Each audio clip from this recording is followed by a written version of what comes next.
Target point স্কুলের online ক্লাসে ষষ্ঠ শ্রেণীর সমস্ত ছাত্রছাত্রীকে স্বাগত। তোমরা অনলাইন টেস্ট 1 দিয়েছ, অনেকেই দেখলাম, আবার অনেকেই দেয়নি। তো যাই হোক, এর পরবর্তীতে তোমাদের আজকে যে ক্লাসগুলো হবে, এর পূর্ববর্তী যে ক্লাসগুলো হয়েছে ফার্স্ট টার্মের জন্য, প্রত্যেকটা ক্লাসই গুরুত্বপূর্ণ এবং যে সমস্ত চ্যাপ্টারগুলো তোমাদের ফার্স্ট টার্ম সেকেন্ড টার্মে আছে সবগুলো তোমাদের এখন থেকে ভালো করে পড়তে হবে, কারণ পরবর্তীতে তোমাদের একটা 45 নম্বরের পরীক্ষা সামনের দিকে এগিয়ে আসছে। আশা করব তোমরা প্রত্যেকে সিরিয়াস থাকবে এবং তোমাদের যা সিলেবাস সেই সিলেবাস অনুযায়ী পড়াশোনা চালিয়ে রাখবে। আর তোমাদের যে অনলাইন ক্লাসগুলো হচ্ছে অবশ্যই গুরুত্বপূর্ণ, এই জন্য যে শুধু পড়ে গেলে হবে না, এই পড়াটা তোমরা কতটা শিখলে পরবর্তীতে সেই সমস্ত পরীক্ষার জন্য তোমাদের প্রস্তুত থাকতে হবে। তো আজকে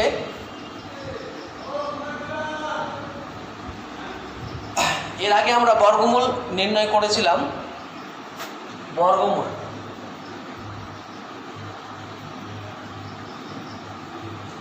এবার বর্গমূল নির্ণয় করতে করতে বেশ কিছুটা সমস্যার সমাধানও করেছি। কোষে দেখি 18.1, কোষে দেখি 18.1, ওখান থেকে প্রত্যেকটা যতগুলো সমস্যা ছিল সবগুলোই সমাধান করেছি। আজকে আমরা আলোচনা করব কোষে দেখি 18.2, কোষে দেখি 18.2। এখান থেকে যে সমস্ত সমস্যাগুলো আছে সেগুলো আমরা আজকে আলোচনা করব। প্রথমটা 211 পাতার কোষে দেখি 18.2, পেজ নাম্বার 211। 1 নম্বরে যে সমস্যাটা আছে প্রথমে ভালো করে পড়ে নাও। বলছে হিসেব করে দেখি শূন্য ছাড়া কোন ক্ষুদ্রতম পূর্ণবর্গ সংখ্যা 12, 16, 20 ও 24 দ্বারা বিভাজ্য। তো 12, 16, 20 ও 24 দ্বারা বিভাজ্য কোনো একটা সংখ্যা যদি আমাদের নির্ণয় করতে হয় তাহলে প্রথমে আমাদের নির্ণয় করতে হবে লসাগু, কারণ লসাগু করে যেটা পাই সেই লসাগুকে এই সংখ্যাগুলো দিয়ে ভাগ করা যাবে। তাহলে আমরা ফার্স্টে নির্ণয় করব লসাগু। তো লসাগু নির্ণয়ের পদ্ধতি আমাদের জানা আছে। 12, 16, 20, 24। তাহলে এই যে চারটা সংখ্যা, এই চারটা সংখ্যার লসাগু আমরা নির্ণয় করব।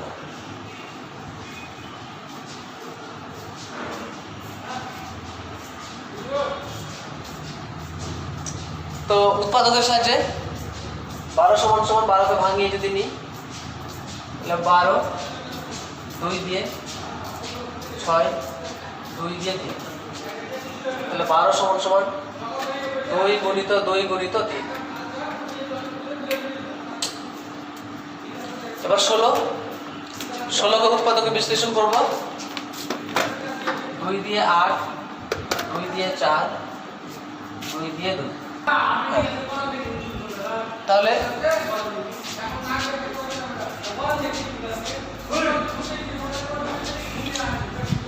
16কে যদি আমরা বর্গমূল 16কে যদি উৎপাদকে বিশ্লেষণ করি তাহলে পেয়ে যাব 2 দিয়ে 8 দুগুণে 16। আচ্ছা, তাহলে 16কে উৎপাদকে বিশ্লেষণ করে পেলাম 2 গুণিত 2 গুণিত 2 গুণিত 2। এবার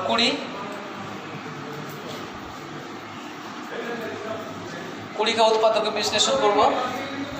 2 দিয়ে যাবে 10, 2 দিয়ে 5। তাহলে 20কে উৎপাদকে বিশ্লেষণ করে পেলাম 2 গুণিত 2 গুণিত 5, 24।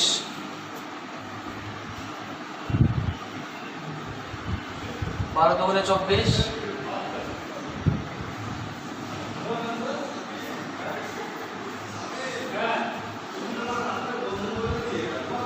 2 দিয়ে 6, আবার 2 দিয়ে 3। তাহলে 24কে উৎপাদকে বিশ্লেষণ করে পাবো 2 গুণিত 2 গুণিত 2 গুণিত 3। এবার 12, 16, 20 এবং 24 এই চারটা সংখ্যার লসাগু নির্ণয় করব। সুতরাং নির্ণেয় লসাগু ইকুয়াল টু, প্রথমে যা সংখ্যাটা আছে প্রথমটি বসে যাবে 2 গুণিত 2 গুণিত 3 ইন্টু, এবার এখান থেকে আমরা দুটো 2 লিখেছি, 4টা 2 আছে, তাহলে আর দুটো 2 লিখতে হবে, 2 গুণিত 2, দুটো 2 লেখা হয়ে গেছে। 5 লেখা হয়নি, তাহলে 5 বসে যাবে ইন্টু 3টা 2, আমরা 4টা 2 লিখে দিয়েছি, তাহলে আর 2 লেখা দরকার নেই, 3 একটা 3 বসেছে, তাহলে 3 লেখা আছে, বড় দরকার নেই। এবার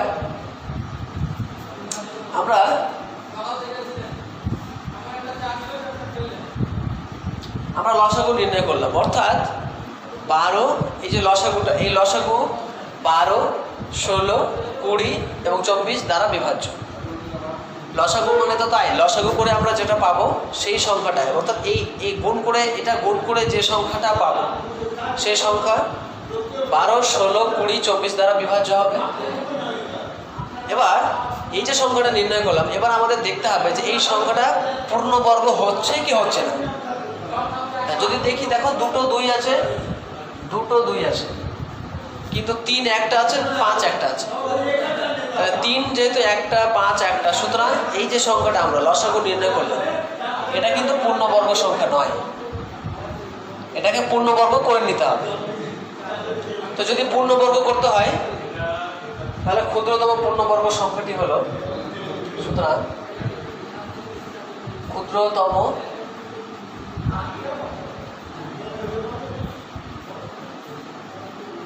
পূর্ণবর্গ সংখ্যাটি হলো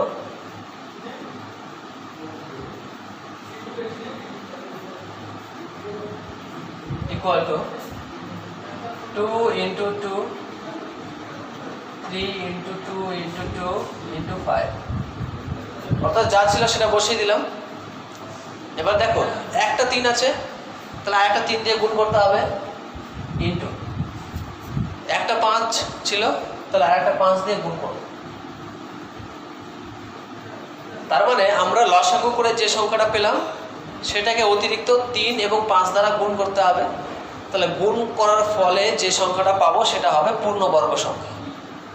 তাহলে এই সংখ্যাগুলো যদি গুণ করি, তাহলে গুণ করে আমরা পেয়ে যাব 5 দুগুণে 10, 5 দুগুণে 10, 10 136, তাহলে 3600 অর্থাৎ 3600। তাহলে 3600 হচ্ছে এমন একটা সংখ্যা যে সংখ্যাটি 12, 16, 20 এবং 24 দ্বারা বিভাজ্য হবে, এবং অবশ্যই 3600 এটা পূর্ণবর্গ সংখ্যা। তাহলে আমাদের উত্তর লিখতে হবে যে ক্ষুদ্রতম পূর্ণবর্গ সংখ্যাটি হলো, সুতরাং নির্ণেয় ক্ষুদ্রতম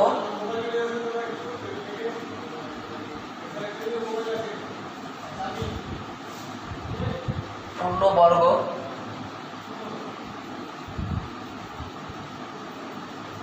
সংখ্যাটি হলো সমান সমান 3600। অর্থাৎ এই 3600 হচ্ছে এমন একটি পূর্ণবর্গ সংখ্যা যা 12, 16, 20 ও 24 দ্বারা বিভাজ্য এবং পূর্ণবর্গ। এবার আমরা চলে আসবো এর পরবর্তী সমস্যায়, অর্থাৎ 2 নম্বর। 2 নম্বরটা কি বলছে একটু ভালো করে পড়ো প্রত্যেকে।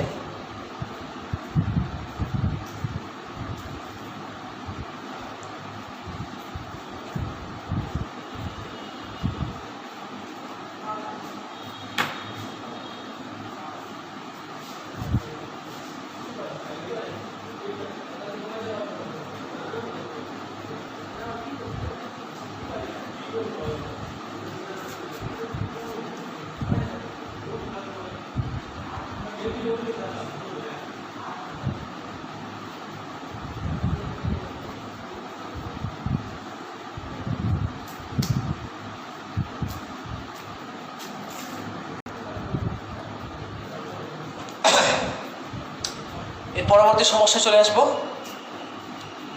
2 নম্বর, প্রথমে ভালো করে পড়ে নেওয়া যাক।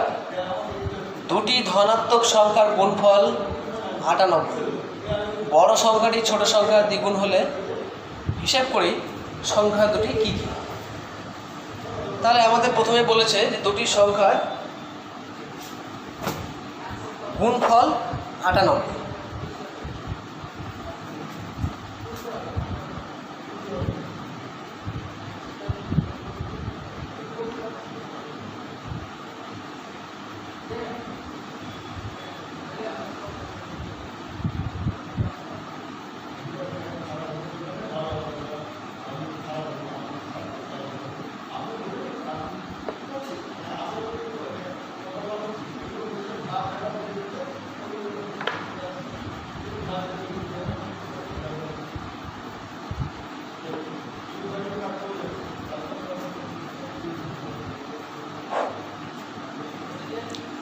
তো আমাদের দেওয়া আছে 98। এবার এই সংখ্যাটা দুটি সংখ্যার গুণফল বলছে, বড় সংখ্যাটি ছোট সংখ্যার দ্বিগুণ। তাহলে হিসাব করে দেখি সংখ্যা দুটি কী কী। তাহলে সংখ্যা দুটি যদি নির্ণয় করতে হয় তাহলে প্রথমে 2 দিয়ে ভাগ করব। তাহলে একটি সংখ্যা হলো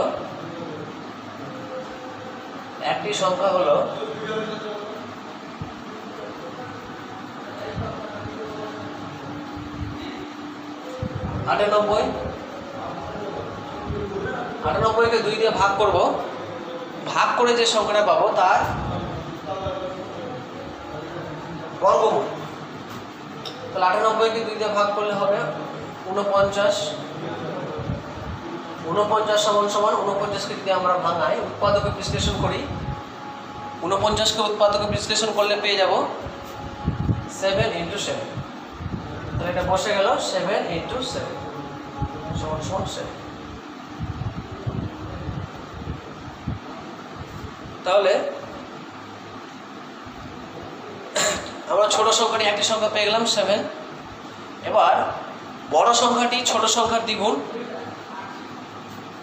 সুতরাং বড় সংখ্যাটি হবে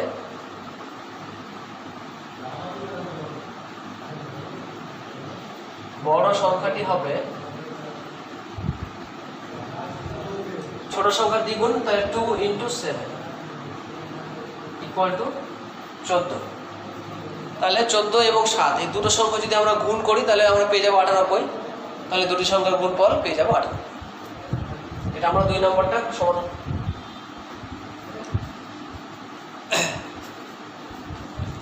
এবার চলে আসবো 3 নম্বর। 3 নম্বরটা কি বলছে প্রথমে পড়ে নেওয়া যাক। কোন ক্ষুদ্রতম পূর্ণবর্গ সংখ্যার একটি উৎপাদক 17?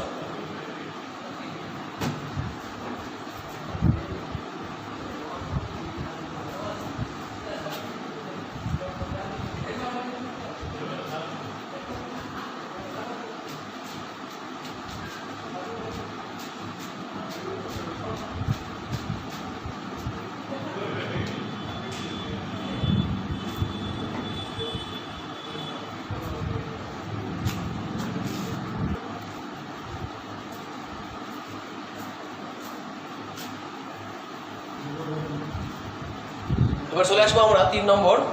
বলছে কোন ক্ষুদ্রতম পূর্ণবর্গ সংখ্যার একটি উৎপাদক 17?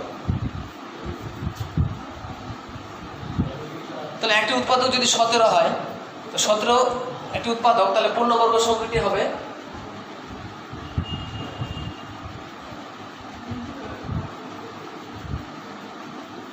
পূর্ণবর্গ সংখ্যাটি হবে 17।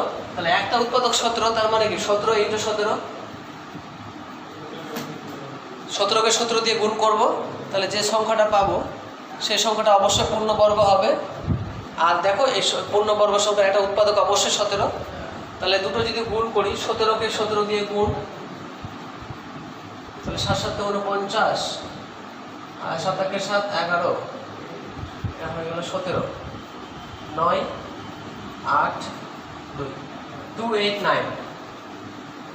তাহলে আমরা 289 সংখ্যাটা পেলাম, যে সংখ্যাটার একটা উৎপাদক 17 এবং অবশ্যই সংখ্যাটি পূর্ণবর্গ।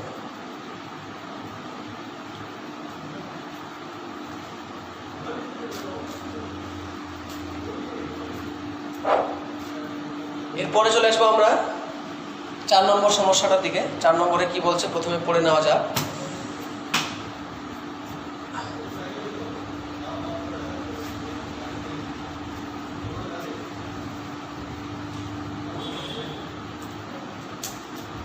চার নম্বরে বলছে 10, 15, 20 ও 30 দ্বারা বিভাজ্য ক্ষুদ্রতম পূর্ণবর্গ সংখ্যা শূন্য ছাড়া নির্ণয় করি। তাহলে প্রথমে আমাদের নির্ণয় করতে হবে 10, 15, 20 ও 30 দ্বারা বিভাজ্য ক্ষুদ্রতম পূর্ণবর্গ সংখ্যা। তাহলে 10, 15, 20 ও 30 দ্বারা বিভাজ্য সংখ্যাটি প্রথমে আমরা নির্ণয় করব। 10, 15, 20, তাহলে 10, 15, 20 ও 30 এই চারটা সংখ্যা দ্বারা বিভাজ্য সংখ্যাটি যদি নির্ণয় করতে হয় তাহলে আমাদের নির্ণয় করতে হবে লসাগু। তাহলে 10কে আমরা পেয়ে যাব 2 গুণিত 5, 15, 3 গুণিত 5, 20, 2 × 2 × 5, 5 × 6 30, 5 × 2 × 3। 30কে যদি আমরা উৎপাদকে বিশ্লেষণ করি তাহলে পেয়ে যাব 5 × 2 × 3। 20কে উৎপাদকে বিশ্লেষণ করলে পাবো 4 × 5 = 20, 4কে ভাঙিয়ে দিলে 2 × 2, 15কে 3 × 5 = 15। আচ্ছা, 20কে উৎপাদকে বিশ্লেষণ যদি করি 2 দিয়ে 10, 2 দিয়ে 5, তাহলে 2 × 2 × 5। আর 30কে উৎপাদকে বিশ্লেষণ করলে প্রথমে 2 দিয়ে যাবে, 15 × 2 = 30, 3 দিয়ে 3 × 5 = 15। তাহলে এভাবে আমরা 10, 15, 20 ও 30কে উৎপাদকে বিশ্লেষণ করলাম। উৎপাদকে বিশ্লেষণ করে এবার নির্ণয় লসাগু। এই চারটা সংখ্যার লসাগু, নির্ণয় লসাগু আমরা পেয়ে যাব 2 × 5 বসে গেল, 3 × 5 × 3, 3 লিখিনি, 3 লিখে দিলাম। 5 তো লেখা আছে, ওই জন্য লেখা দরকার নেই। দুটো 2, একটা 2 লেখা আছে, তাহলে একটা 2 লিখতে হবে। 5 × 2 × 3, তাহলে সমান সমান। আচ্ছা, এটা আমরা পেয়ে গেলাম লসাগু। এবার আমাকে নির্ণয় করতে হবে ক্ষুদ্রতম পূর্ণবর্গ সংখ্যা। শুধু লসাগু নির্ণয় করলে হবে না, অর্থাৎ এই সংখ্যাটা আমরা যে লিখেছি একটু সাজিয়ে নিই। 2 × 2 × 5 × 3 আমরা যে সংখ্যাটা পেলাম লসাগু, এই সংখ্যাটা অবশ্যই 10, 15, 20 ও 30 দ্বারা বিভাজ্য, কিন্তু পূর্ণবর্গ নয়। আমাদের এটাকে পূর্ণবর্গ বানিয়ে নিতে হবে। তাহলে ক্ষুদ্রতম পূর্ণবর্গ সংখ্যাটি হলো ক্ষুদ্রতম পূর্ণবর্গ সংখ্যাটি হবে 2 × 2 × 5 × 3, অর্থাৎ দুটো 2 তো আছেই। তাহলে আমাদের দেখো এখানে 5 একটা, 3 একটা, তার মানে 5 × 3, 5 × 3। অর্থাৎ এই সংখ্যাটাকে আমরা যদি 5 × 3 দ্বারা গুণ করি, তাহলে গুণ করে যে সংখ্যাটা পাবো সেটা অবশ্যই একটা পূর্ণবর্গ সংখ্যা। তাহলে আমরা গুণ করে দিচ্ছি 10, 10, 900। তাহলে আমরা এই 900 সংখ্যাটি পেলাম। অবশ্যই এই সংখ্যাটি পূর্ণবর্গ এবং অবশ্যই এই সংখ্যাটা 10, 15, 20 ও 30 দ্বারা বিভাজ্য। এবার আমাদের নির্ণয় করতে হবে সংখ্যাগুলি দিয়ে বিভাজ্য পরের পূর্ণবর্গ সংখ্যা, অর্থাৎ আমরা যে সংখ্যাটা পেলাম 900, এর পরবর্তী পূর্ণবর্গ সংখ্যাটি কত হবে, যা অবশ্যই 10, 15, 20 ও 30 দ্বারা বিভাজ্য। তাহলে আমরা পেয়েছি পরবর্তী পূর্ণবর্গ সংখ্যা,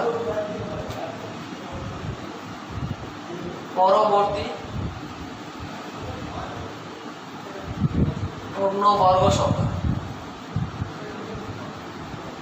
সংখ্যাটি সমান 900 তো ছিলই। এবার একে কত দিয়ে গুণ করলে আমরা পরবর্তী সংখ্যাটি পাবো সেটা আমাদের দেখতে হবে। দেখো, এটাকে যদি 1 দিয়ে গুণ করি তাহলে 1 দিয়ে তো আমরা ওই সংখ্যাটাই পাবো। 2 দিয়ে যদি গুণ করি তাহলে তো পূর্ণবর্গ হবে না, 3 দিয়ে গুণ করলে হবে না, 4। তার মানে এটাকে 4 দিয়ে গুণ করতে হবে। তাহলে দেখো 4 হচ্ছে একটি পূর্ণবর্গ সংখ্যা।